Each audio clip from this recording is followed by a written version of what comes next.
Hi everyone, for today's review we'll be looking at the Target exclusive Mcfarlane Toys Batman Beyond from the Multiverse line. And this figure, what's exclusive to Target is that this one comes with a build-up figure, and this one comes also with the full mask version, so he doesn't have a mouth here. And I'll take a closer look at the figure.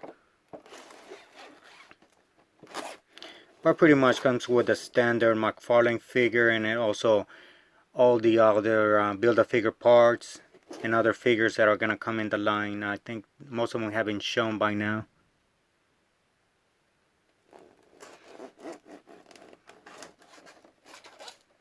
But the box is very collector friendly. The standard box that we've seen from Mcfarlane so far from this line.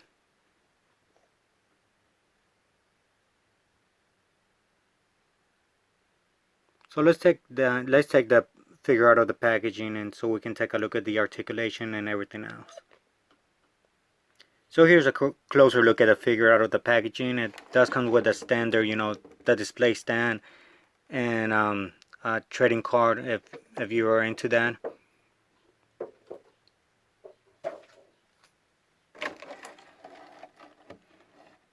And just a closer look at the build-a-figure part. I think this comes from the comics, and the back side of it is like a Joker. So I don't know which version of Batman Beyond is this supposed to be. If this is supposed to be Terry McGinnis, or I think it's I don't know the other Robin's name, but I think in the comics it's a Robin that is Batman Beyond. And here's a closer look at the figure. I do enjoy his head sculpt. I know that many people are not a fan of this head sculpt, so there is a regular version that is gonna come with the standard mouth head sculpt for the regular release. But I think this version is supposed to be more accurate to the comics versus the cartoon. So let's take a look at the detailing. So overall, great sculpt. I think he's a little bit too big though. Wish he was a little bit smaller.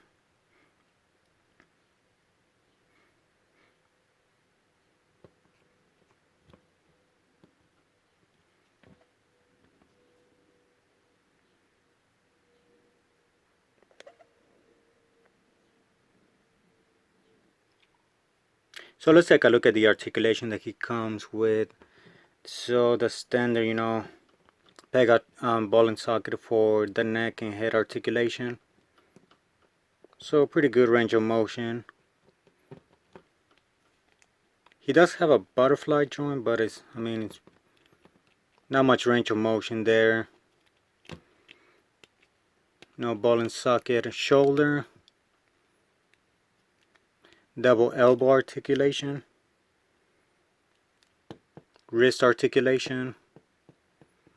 And the 180 hand articulation.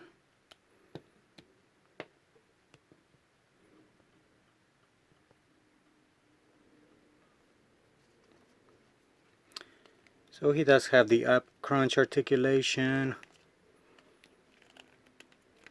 Let me see, yeah, lower waist articulation too.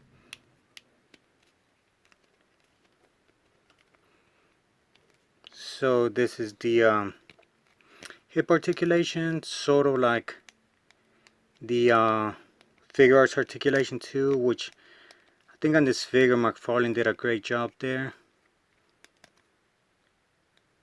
And double knee articulation. Ankle articulation, which I think this looks really bad. And toe articulation. But yes, I wish Mcfarlane would figure out a better way to sculpt the or hide this in the sculpt, because this looks really bad. This is outdated articulation, and I don't know, not a big fan of it. But I think that's probably the worst aspect of this figure, is just that ugly ankle joint right here. And then you can extend his cape that way to make it seem like he's flying too, but unfortunately you're not able to take off his cape from what I know.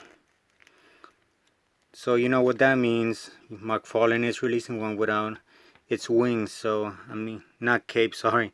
So I wouldn't be surprised if he releases a new one that is either more cartoon accurate without the wings.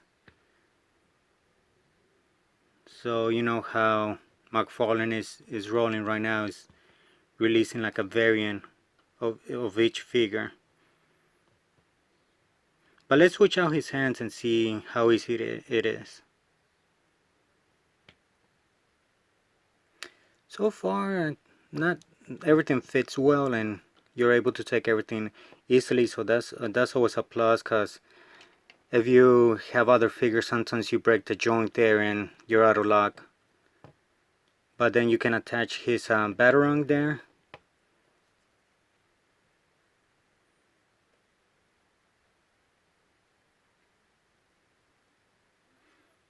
So let me get him into a better pose. And before I forget, and this is how he looks standing next to other figures. And I think he's a little bit shorter than Batman, but overall, but not by much. So I really wish he was a little bit smaller, since he's supposed to be a younger character.